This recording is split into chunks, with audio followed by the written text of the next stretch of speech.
Thanks for watching this video, and thanks for considering being a connection group leader.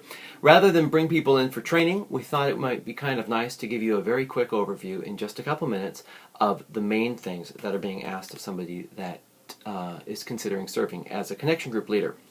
So, next couple minutes, I'm going to show you what it means to be a connection group leader, what authority and resources are available to you as a connection group leader, and finally, what's expected of you as a connection group leader. Number one, what it means. As a connection group leader, it means that you love Jesus and you love people, and yet you want to see other people learn and grow in Jesus' love and in love of others as well. Being a connection group leader does not mean that you are necessarily an expert, but just that you have a desire to learn and grow. It means that you will be praying for the people in your group, and that you'll allow others to be praying for you as a connection group leader.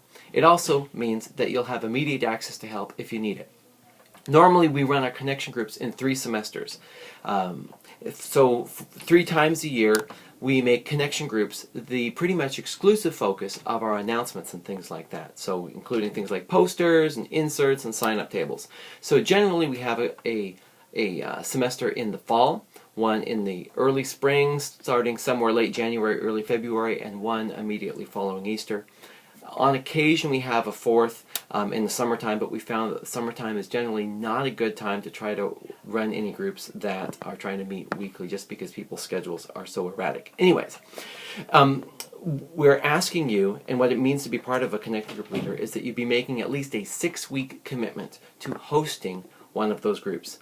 We find that 6 weeks is a distance that is, or a length of commitment that is short enough to be safe, so people don't feel intimidated signing up for a group, but it's also long enough that it can still have impact. Okay, section 2, authority and resources. You, as a connection group leader, have the right to pick your group's day, the time that you meet, and the focus of your group. If it's a topic that you're interested in, there's somebody else that's probably interested too. Secondly, you have the right to extend the group beyond 6 weeks if you desire, but you don't have the right to pressure people to attend a group longer than 6 weeks. If a group is great, and if it's something that is really meeting the needs of somebody, they're going to want to stay in the group, and they're not going to need any extra kind of pressure to make that happen. You also have the right to pick any material that you choose from the list of pre-approved curriculum. And if you look underneath this video box, you'll see a link to some of the curriculum that's there, just things that have good biblical content.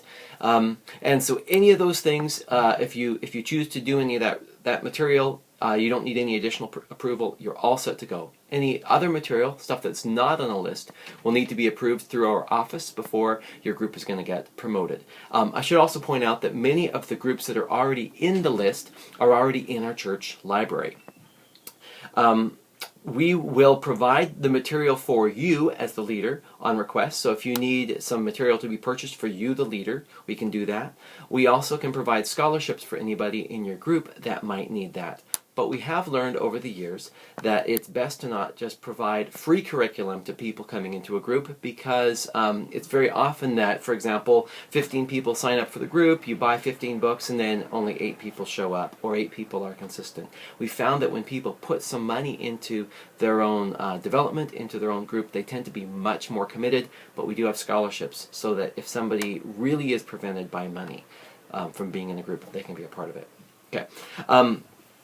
The next section is that a web group will be made for you, and let me just take you to a section on the computer so you can see how that works. Okay, so let me show you how to log into the church website so that you can access your own group's information. Once your group is established and being promoted, your group will be added to the church online database. So you'd log in, so you put in your username and your password. If for some reason you don't yet have a username or password, there's a link down here, sign up. So then you'll log in, and then once you get in, you'll see a number of groups. See all my groups to the right here? Well, I'm in a lot of groups, but here's one of them. So then your group will come up. You'll see your group's picture there, and within that, you can access the list of people that have currently signed up for the group. So you'll get a list of that there. Sometimes there's pictures, if possible. Sometimes there isn't. Okay, let's go back one step. Also within there, you can send a message to the group, and we encourage you to do that, even as often as weekly. So you send a message, put in the subject, you type your message, hit send, and it'll immediately go to everybody that's in the group. If we have the email address in the office, it is in there. That way, it just saves you a lot of time and hassle and gives you a very easy way to communicate to all the members in your group. Coming back in with section number 3, here's some things that are expected for you as a connection group leader. Number 1, consistency. We need you there for all 6 weeks. It's super, super, super hard to have a group if the leader isn't there.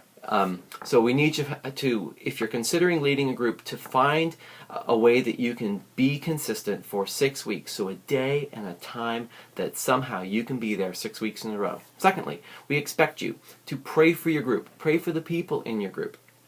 Thirdly, we expect you to let us know how your group is going and how we can pray for you. So in the office, somebody from the office checks in, or very likely you'll have a coach, somebody that will just be checking in with you, especially if you're just getting started as a leader. Let them know how things are going. Let them know how they can be praying for you. Another thing, please be available on the promotion Sundays to meet and invite people.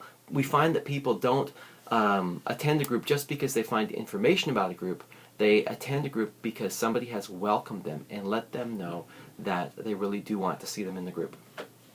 Finally, don't present your group as being the only good group in the church, though we do sincerely hope that you believe your group to be the best group in the church. Because remember, our big picture, church goal, big part of our church mission is to get every single person connected to a connection group somewhere so that they can grow in their faith and they can grow in their friendships. And so we also find that, Armstrong techniques or trying to, the kind of putting big pressure on people to join a group, it just generally doesn't work. It's very hard to get somebody to grow in grace when you've used guilt to get them through the door.